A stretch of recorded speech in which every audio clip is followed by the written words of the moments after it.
everyone. Short instructional video on journal reflection part 3.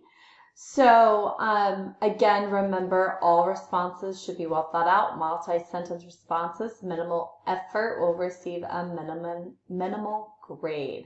So just make sure that those are well thought out answers to your questions. So what you're looking at is in the passage, Granger is sharing memories of wisdom that he received from his grandfather.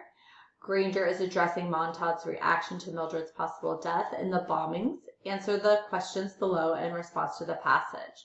So how does Granger's message help Montauk understand and deal with the way he feels when he thinks of Mildred's death?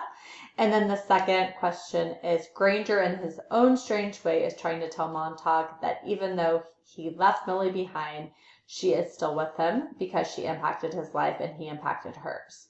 He's explaining that everyone else leaves something imprinted on those they love, even Mildred.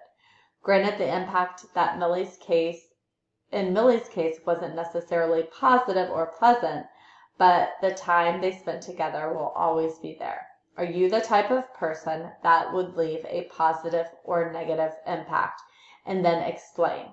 So the very important part of that number 2 is the explain part.